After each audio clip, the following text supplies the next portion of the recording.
The final problem. It is with a heavy heart that I take up my pen to write these the last words in which I shall ever record the singular gifts by which my friend Mr. Sherlock Holmes was distinguished.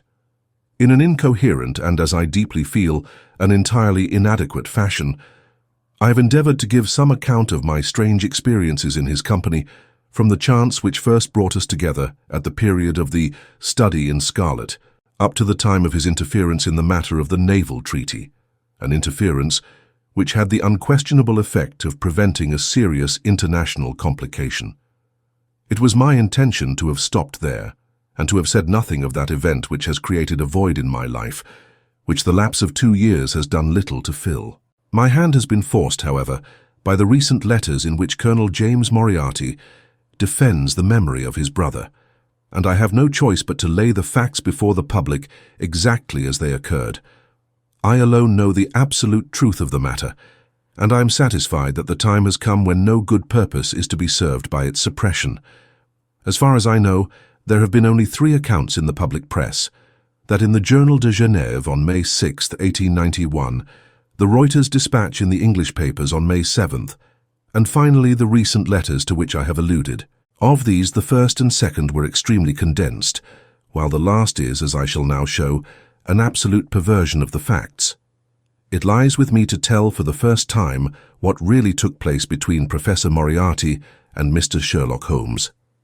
It may be remembered that after my marriage and my subsequent start in private practice, the very intimate relations which had existed between Holmes and myself became to some extent modified.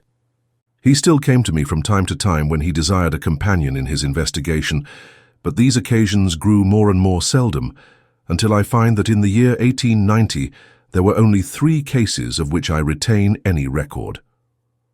During the winter of that year and the early spring of 1891, I saw in the papers that he had been engaged by the French government upon a matter of supreme importance, and I received 2 notes from Holmes, dated from Narbonne and from Nimes, from which I gathered that his stay in France was likely to be a long one. It was with some surprise, therefore, that I saw him walk into my consulting room upon the evening of April 24th. It struck me that he was looking even paler and thinner than usual. "Yes, I have been using myself up rather too freely," he remarked, in answer to my look rather than to my words. "I have been a little pressed of late. Have you any objection to my closing your shutters?" The only light in the room came from the lamp upon the table at which I had been reading.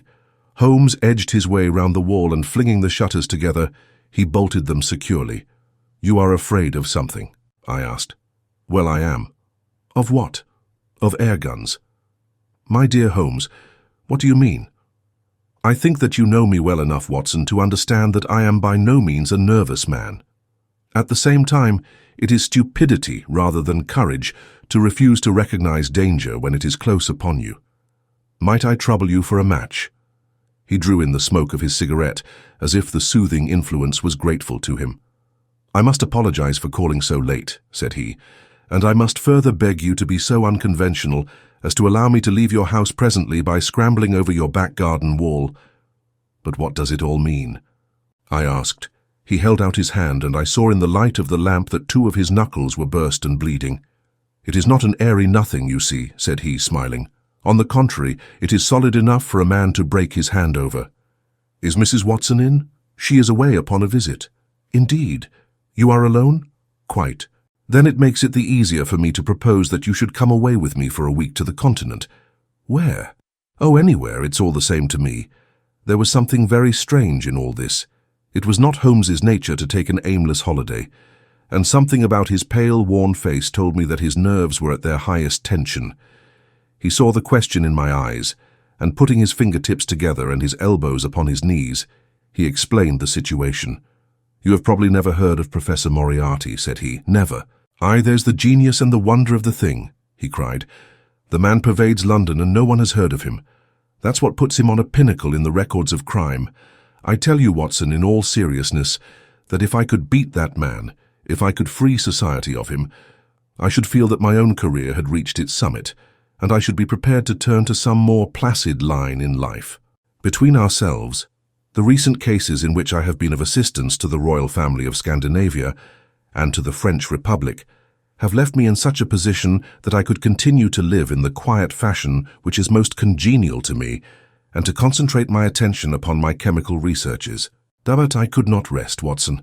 I could not sit quiet in my chair if I thought that such a man as Professor Moriarty were walking the streets of London unchallenged. What has he done, then? His career has been an extraordinary one. He is a man of good birth and excellent education, endowed by nature with a phenomenal mathematical faculty. At the age of 21, he wrote a treatise upon the binomial theorem, which has had a European vogue. On the strength of it, he won the mathematical chair at one of our smaller universities, and had, to all appearance, a most brilliant career before him. But the man had hereditary tendencies of the most diabolical kind. A criminal strain ran in his blood, which, instead of being modified, was increased and rendered infinitely more dangerous by his extraordinary mental powers. Dark rumors gathered round him in the university town, and eventually he was compelled to resign his chair and to come down to London, where he set up as an army coach. So much is known to the world, but what I am telling you now is what I have myself discovered. As you are aware, Watson, there is no one who knows the higher criminal world of London so well as I do. For years past, I have continually been conscious of some power behind the malefactor, some deep organizing power which forever stands in the way of the law and throws its shield over the wrongdoer. Again and again, in cases of the most varying sorts, forgery cases, robberies, murders, I have felt the presence of this force, and I have deduced its action in many of those undiscovered crimes in which I have not been personally consulted. For years, I have endeavored to break through the veil which shrouded it, and at last the time came when I seized my thread and followed it until it led me, after 1,000 cunning windings, to ex-Professor Moriarty of mathematical celebrity. He is the Napoleon of crime, Watson. He is the organizer of half that is evil, and of nearly all that is undetected in this great city. He is a genius, a philosopher, an abstract thinker. He has a brain of the first order. He sits motionless, like a spider in the center of its web.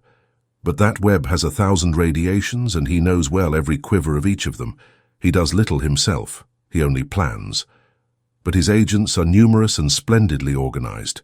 Is there a crime to be done, a paper to be abstracted, we will say, a house to be rifled, a man to be removed? The word is passed to the professor, the matter is organized and carried out. The agent may be caught. In that case, money is found for his bail or his defense. But the central power which uses the agent is never caught, never so much as suspected. This was the organization which I deduced, Watson, and which I devoted my whole energy to exposing and breaking up. But the professor was fenced round with safeguards so cunningly devised that, do what I would, it seemed impossible to get evidence which would convict in a court of law. You know my powers, my dear Watson, and yet at the end of 3 months I was forced to confess that I had at last met an antagonist who was my intellectual equal. My horror at his crimes was lost in my admiration at his skill. But at last he made a trip, only a little trip, but it was more than he could afford when I was so close upon him. I had my chance, and starting from that point, I have woven my net round him until now it is all ready to close. In 3 days, that is to say on Monday next, matters will be ripe, and the professor, with all the principal members of his gang, will be in the hands of the police. Then will come the greatest criminal trial of the century, the clearing up of over 40 mysteries, and the rope for all of them. But if we move at all prematurely, you understand, they may slip out of our hands even at the last moment. Now, if I could have done this without the knowledge of Professor Moriarty, all would have been well, but he was too wily for that. He saw every step which I took to draw my toils round him. Again and again he strove to break away, but I as often headed him off. I tell you, my friend, that if a detailed account of that silent contest could be written, it would take its place as the most brilliant bit of thrust and parry work in the history of detection. Never have I risen to such a height, and never have I been so hard-pressed by an opponent. He cut deep, and yet I just undercut him. This morning the last steps were taken, and 3 days only were wanted to complete the business. I was sitting in my room thinking the matter over, when the door opened and Professor Moriarty stood before me. My nerves are fairly proof, Watson, but I must confess to a start when I saw the very man who had been so much in my thoughts standing there on my threshold. His appearance was quite familiar to me. He is extremely tall and thin, his forehead domes out in a white curve, and his 2 eyes are deeply sunken in his head. He is clean-shaven, pale and ascetic-looking, retaining something of the professor in his features. His shoulders are rounded from much study, and his face protrudes forward, and is forever slowly oscillating from side to side in a curiously reptilian fashion. He peered at me with great curiosity in his puckered eyes. "You have less frontal development than I should have expected," said he at last. "It is a dangerous habit to finger loaded firearms in the pocket of one's dressing gown." The fact is that upon his entrance I had instantly recognized the extreme personal danger in which I lay. The only conceivable escape for him lay in silencing my tongue. In an instant I had slipped the revolver from the drawer into my pocket and was covering him through the cloth. At his remark I drew the weapon out and laid it cocked upon the table. He still smiled and blinked, but there was something about his eyes which made me feel very glad that I had it there. "You evidently don't know me," said he. "On the contrary," I answered, "I think it is fairly evident that I do. Pray take a chair. I can spare you 5 minutes if you have anything to say." "All that I have to say has already crossed your mind," said he. "Then possibly my answer has crossed yours," I replied. "You stand fast?" "Absolutely." He clapped his hand into his pocket, and I raised the pistol from the table, but he merely drew out a memorandum book in which he had scribbled some dates. "You crossed my path on the 4th of January, said he. "On the 23rd you incommoded me. By the middle of February I was seriously inconvenienced by you. At the end of March I was absolutely hampered in my plans, and now, at the close of April, I find myself placed in such a position through your continual persecution that I am in positive danger of losing my liberty. The situation is becoming an impossible one." "Have you any suggestion to make?" I asked. "You must drop it, Mr. Holmes," said he, swaying his face about. "You really must, you know." "After Monday," said I. "Tut, tut," said he. "I am quite sure that a man of your intelligence will see that there can be but one outcome to this affair. It is necessary that you should withdraw. You have worked things in such a fashion that we have only one resource left. It has been an intellectual treat to me to see the way in which you have grappled with this affair, and I say, unaffectedly, that it would be a grief to me to be forced to take any extreme measure. You smile, sir, but I assure you that it really would." "Danger is part of my trade," I remarked. "That is not danger," said he. "It is inevitable destruction. You stand in the way not merely of an individual, but of a mighty organization, the full extent of which you, with all your cleverness, have been unable to realize. You must stand clear, Mr. Holmes, or be trodden underfoot." "I am afraid," said I, rising, "that in the pleasure of this conversation I am neglecting business of importance which awaits me elsewhere." He rose also and looked at me in silence, shaking his head sadly. "Well, well," said he at last, "it seems a pity, but I have done what I could. I know every move of your game. You can do nothing before Monday. It has been a duel between you and me, Mr. Holmes. You hope to place me in the dock. I tell you that I will never stand in the dock. You hope to beat me. I tell you that you will never beat me. If you are clever enough to bring destruction upon me, rest assured that I shall do as much to you." "You have paid me several compliments, Mr. Moriarty," said I. "Let me pay you one in return when I say that, if I were assured of the former eventuality, I would, in the interests of the public, cheerfully accept the latter." "I can promise you the one, but not the other," he snarled, and so turned his rounded back upon me and went peering and blinking out of the room. That was my singular interview with Professor Moriarty. I confess that it left an unpleasant effect upon my mind. His soft, precise fashion of speech leaves a conviction of sincerity which a mere bully could not produce. Of course, you will say, why not take police precautions against him? The reason is that I am well convinced that it is from his agents the blow would fall. I have the best proofs that it would be so. You have already been assaulted? My dear Watson, Professor Moriarty is not a man who lets the grass grow under his feet. I went out about midday to transact some business in Oxford Street. As I passed the corner which leads from Bentinck Street onto the Welbeck Street crossing, a two-horse van, furiously driven, whizzed round, and was on me like a flash. I sprang for the footpath and saved myself by the fraction of a second. The van dashed round by Marylebone Lane and was gone in an instant, and I kept to the pavement after that, Watson. But as I walked down Vere Street, a brick came down from the roof of one of the houses and was shattered to fragments at my feet. I called the police and had the place examined. There were slates and bricks piled up on the roof preparatory to some repairs, and they would have me believe that the wind had toppled over one of these. Of course I knew better, but I could prove nothing.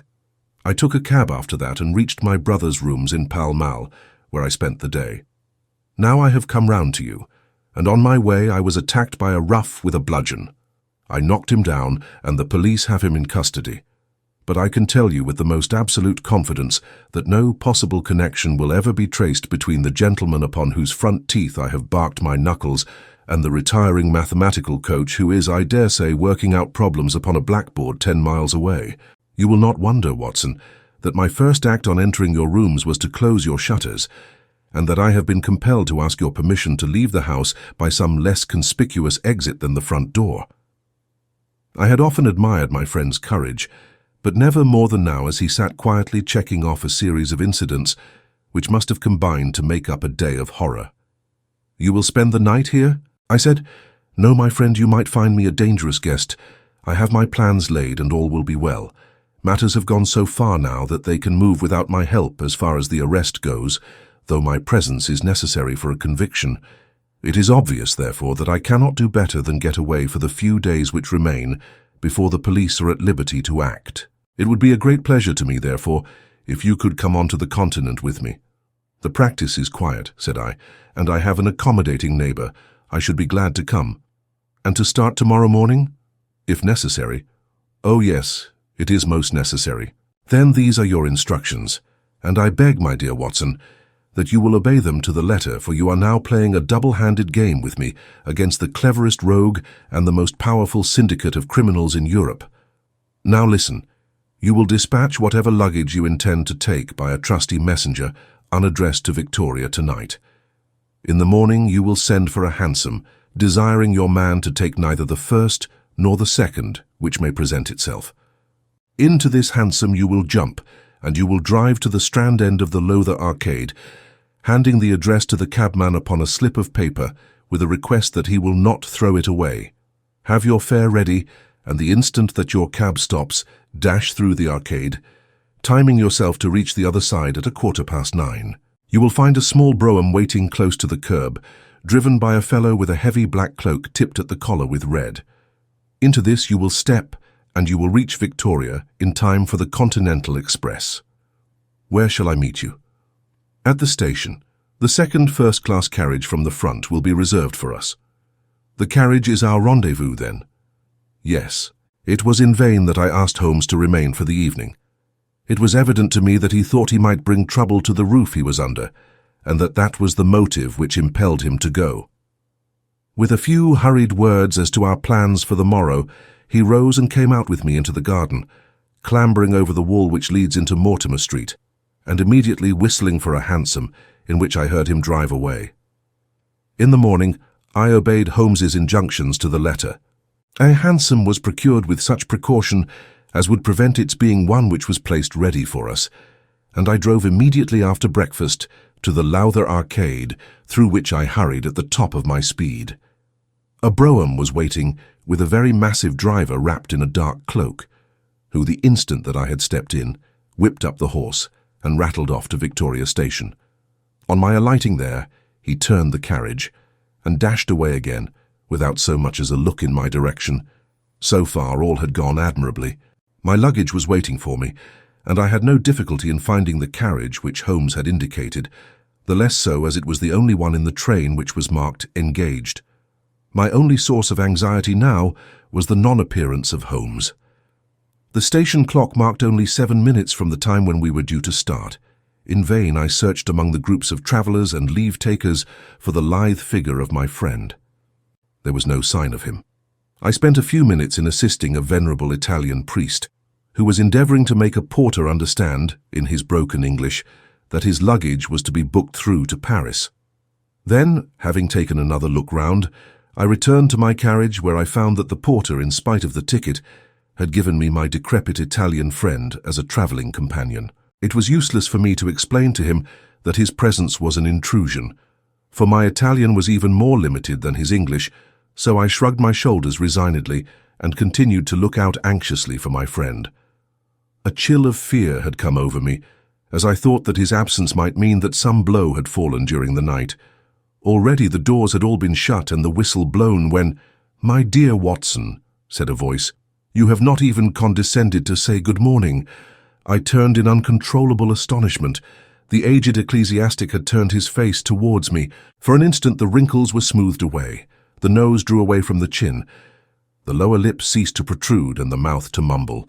The dull eyes regained their fire. The drooping figure expanded. The next, the whole frame collapsed again, and Holmes had gone as quickly as he had come. "Good heavens," I cried, "how you startled me." "Every precaution is still necessary," he whispered. "I have reason to think that they are hot upon our trail. Ah, there is Moriarty himself." The train had already begun to move as Holmes spoke. Glancing back, I saw a tall man pushing his way furiously through the crowd and waving his hand as if he desired to have the train stopped. It was too late, however, for we were rapidly gathering momentum, and an instant later had shot clear of the station. "With all our precautions, you see that we have cut it rather fine," said Holmes, laughing. He rose, and throwing off the black cassock and hat which had formed his disguise, he packed them away in a handbag. "Have you seen the morning paper, Watson?" "No." "You haven't seen about Baker Street, then?" "Baker Street? They set fire to our rooms last night. No great harm was done." "Good heavens, Holmes, this is intolerable. They must have lost my track completely after their bludgeon man was arrested. Otherwise they could not have imagined that I had returned to my rooms. They have evidently taken the precaution of watching you, however, and that is what has brought Moriarty to Victoria. You could not have made any slip in coming." "I did exactly what you advised." "Did you find your brougham?" "Yes, it was waiting." "Did you recognize your coachman?" "No." "It was my brother Mycroft." It is an advantage to get about in such a case without taking a mercenary into your confidence, but we must plan what we are to do about Moriarty now. As this is an express, and as the boat runs in connection with it, I should think we have shaken him off very effectively. My dear Watson, you evidently did not realize my meaning when I said that this man may be taken as being quite on the same intellectual plane as myself. You do not imagine that if I were the pursuer, I should allow myself to be baffled by so slight an obstacle. Why then should you think so meanly of him? What will he do? What I should do? What would you do then? Engage a special. But it must be late. By no means. This train stops at Canterbury, and there is always at least a quarter of an hour's delay at the boat. He will catch us there. One would think that we were the criminals. Let us have him arrested on his arrival. It would be to ruin the work of 3 months. We should get the big fish, but the smaller would dart right and left out of the net. On Monday we should have them all. No, an arrest is inadmissible. What then? We shall get out at Canterbury, and then? Well, then we must make a cross-country journey to Newhaven, and so over to Dieppe. Moriarty will again do what I should do. He will get on to Paris, mark down our luggage, and wait for 2 days at the depot. In the meantime, we shall treat ourselves to a couple of carpet-bags, encourage the manufactures of the countries through which we travel, and make our way at our leisure into Switzerland via Luxembourg and Bâle. At Canterbury, therefore, we alighted, only to find that we should have to wait an hour before we could get a train to Newhaven. I was still looking rather ruefully after the rapidly disappearing luggage van which contained my wardrobe, when Holmes pulled my sleeve and pointed up the line. "Already, you see," said he, "far away from among the Kentish woods there rose a thin spray of smoke. A minute later, a carriage and engine could be seen flying along the open curve which leads to the station.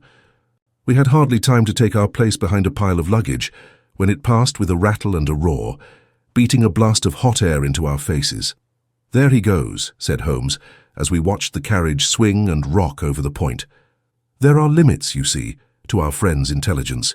It would have been a coup de maître had he deduced what I would deduce and acted accordingly. And what would he have done had he overtaken us? There cannot be the least doubt that he would have made a murderous attack upon me. It is, however, a game at which two may play. The question now is whether we should take a premature lunch here or run our chance of starving before we reach the buffet at Newhaven. We made our way to Brussels that night and spent 2 days there, moving on upon the third day as far as Strasbourg. On the Monday morning, Holmes had telegraphed to the London police, and in the evening we found a reply waiting for us at our hotel. Holmes tore it open and then with a bitter curse hurled it into the grate. "I might have known it," he groaned. "He has escaped." Moriarty? They have secured the whole gang with the exception of him. He has given them the slip. Of course, when I had left the country there was no one to cope with him. But I did think that I had put the game in their hands. "I think that you had better return to England, Watson." "Why?" "Because you will find me a dangerous companion now. This man's occupation is gone. He is lost if he returns to London. If I read his character right, he will devote his whole energies to revenging himself upon me." He said as much in our short interview, and I fancy that he meant it. I should certainly recommend you to return to your practice. It was hardly an appeal to be successful with one who was an old campaigner as well as an old friend. We sat in the Strasbourg salle à manger arguing the question for half an hour, but the same night we had resumed our journey and were well on our way to Geneva. For a charming week we wandered up the valley of the Rhône, and then, branching off at Luc, we made our way over the Gemmi Pass, still deep in snow, and so by way of Interlaken to Meiringen. It was a lovely trip, the dainty green of the spring below, the virgin white of the winter above. But it was clear to me that never for one instant did Holmes forget the shadow which lay across him. In the homely alpine villages, or in the lonely mountain passes, I could tell by his quick glancing eyes and his sharp scrutiny of every face that passed us, that he was well convinced that, walk where we would, we could not walk ourselves clear of the danger which was dogging our footsteps. Once I remember, as we passed over the Gemmi and walked along the border of the melancholy Daubensee, a large rock which had been dislodged from the ridge upon our right clattered down and roared into the lake behind us. In an instant, Holmes had raced up onto the ridge and, standing upon a lofty pinnacle, craned his neck in every direction. It was in vain that our guide assured him that a fall of stones was a common chance in the springtime at that spot. He said nothing, but he smiled at me with the air of a man who sees the fulfillment of that which he had expected. And yet, for all his watchfulness, he was never depressed. On the contrary, I can never recollect having seen him in such exuberant spirits. Again and again he recurred to the fact that if he could be assured that society was freed from Professor Moriarty, he would cheerfully bring his own career to a conclusion. "I think that I may go so far as to say, Watson, that I have not lived wholly in vain," he remarked. "If my record were closed tonight, I could still survey it with equanimity. The air of London is the sweeter for my presence. In over 1,000 cases, I am not aware that I have ever used my powers upon the wrong side. Of late, I have been tempted to look into the problems furnished by nature, rather than those more superficial ones for which our artificial state of society is responsible. Your memoirs will draw to an end, Watson, upon the day that I crown my career by the capture or extinction of the most dangerous and capable criminal in Europe. I shall be brief and yet exact in the little which remains for me to tell. It is not a subject on which I would willingly dwell, and yet I am conscious that a duty devolves upon me to omit no detail. It was on the 3rd of May that we reached the little village of Meiringen, where we put up at the Englischer Hof, then kept by Peter Steiler, the elder. Our landlord was an intelligent man and spoke excellent English, having served for 3 years as waiter at the Grosvenor Hotel in London. At his advice, on the afternoon of the 4th we set off together, with the intention of crossing the hills and spending the night at the hamlet of Rosenlaui. We had strict injunctions, however, on no account to pass the falls of Reichenbach, which are about halfway up the hill, without making a small detour to see them. It is indeed a fearful place. The torrent, swollen by the melting snow, plunges into a tremendous abyss, from which the spray rolls up like the smoke from a burning house. The shaft into which the river hurls itself is an immense chasm, lined by glistening coal-black rock and narrowing into a creaming, boiling pit of incalculable depth, which brims over and shoots the stream onward over its jagged lip. The long sweep of green water roaring forever down, and the thick flickering curtain of spray hissing forever upward, turn a man giddy with their constant whirl and clamour. We stood near the edge, peering down at the gleam of the breaking water far below us against the black rocks, and listening to the half-human shout which came booming up with the spray out of the abyss. The path has been cut halfway round the fall to afford a complete view, but it ends abruptly and the traveller has to return as he came. We had turned to do so when we saw a Swiss lad come running along it with a letter in his hand. It bore the mark of the hotel which we had just left and was addressed to me by the landlord. It appeared that within a very few minutes of our leaving, an English lady had arrived who was in the last stage of consumption. She had wintered at Davos Platz and was journeying now to join her friends at Lucerne when a sudden hemorrhage had overtaken her. It was thought that she could hardly live a few hours, but it would be a great consolation to her to see an English doctor, and, if I would only return, etc. The good Styler assured me in a postscript that he would himself look upon my compliance as a very great favour, since the lady absolutely refused to see a Swiss physician, and he could not but feel that he was incurring a great responsibility. The appeal was one which could not be ignored. It was impossible to refuse the request of a fellow countrywoman dying in a strange land, yet I had my scruples about leaving Holmes. It was finally agreed, however, that he should retain the young Swiss messenger with him as guide and companion while I returned to Meiringen. My friend would stay some little time at the fall, he said, and would then walk slowly over the hill to Rosenlaui, where I was to rejoin him in the evening. As I turned away, I saw Holmes, with his back against a rock and his arms folded, gazing down at the rush of the waters. It was the last that I was ever destined to see of him in this world. When I was near the bottom of the descent, I looked back. It was impossible from that position to see the fall, but I could see the curving path which winds over the shoulder of the hill and leads to it. Along this a man was, I remember, walking very rapidly.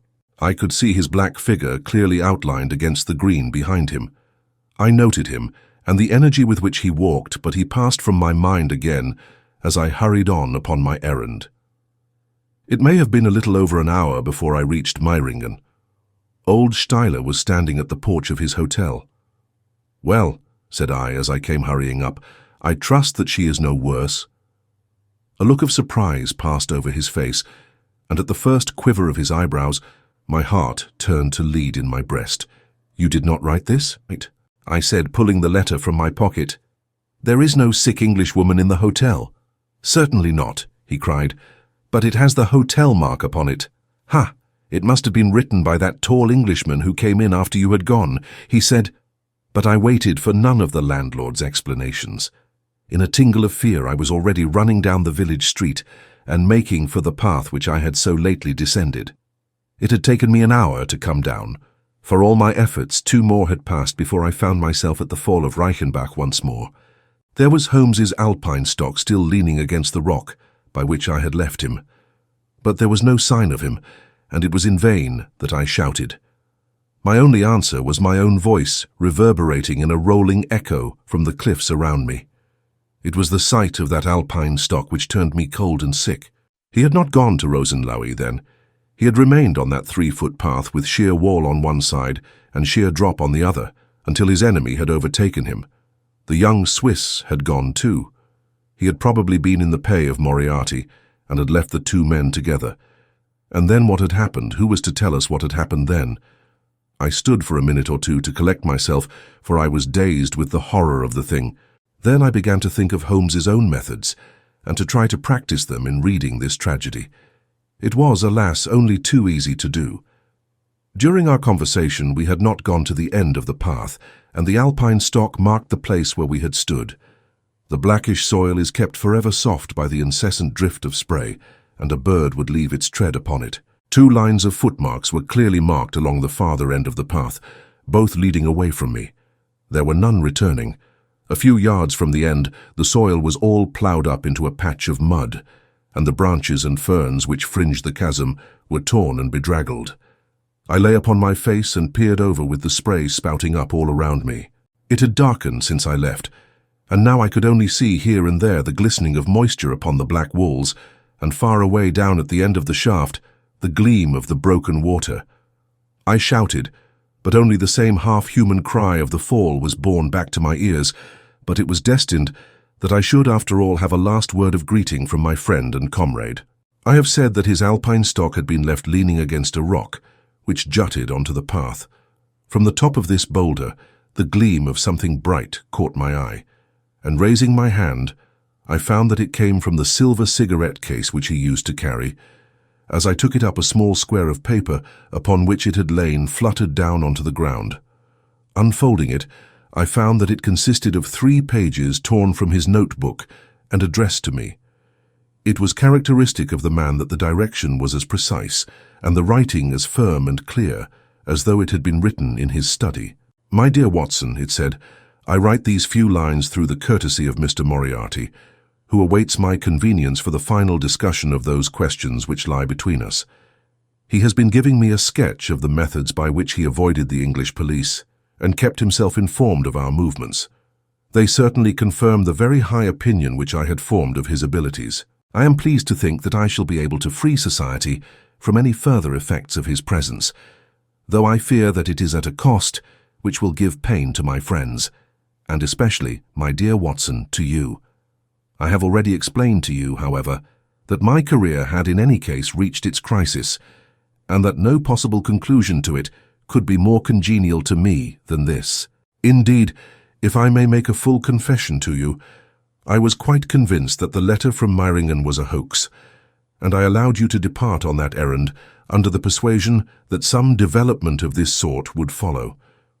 Tell Inspector Patterson that the papers which he needs to convict the gang are in Pigeonhole M, done up in a blue envelope and inscribed Moriarty. I made every disposition of my property before leaving England, and handed it to my brother Mycroft. Pray give my greetings to Mrs. Watson, and believe me to be, my dear fellow, very sincerely yours, Sherlock Holmes.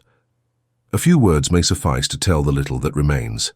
An examination by experts leaves little doubt that a personal contest between the 2 men ended, as it could hardly fail to end in such a situation, in their reeling over, locked in each other's arms. Any attempt at recovering the bodies was absolutely hopeless, and there, deep down in that dreadful cauldron of swirling water and seething foam, will lie for all time the most dangerous criminal and the foremost champion of the law of their generation. The Swiss youth was never found again, and there can be no doubt that he was one of the numerous agents whom Moriarty kept in his employ. As to the gang, it will be within the memory of the public how completely the evidence which Holmes had accumulated exposed their organization, and how heavily the hand of the dead man weighed upon them. Of their terrible chief few details came out during the proceedings, and if I have now been compelled to make a clear statement of his career, it is due to those injudicious champions who have endeavored to clear his memory by attacks upon him whom I shall ever regard as the best and the wisest man whom I have ever known.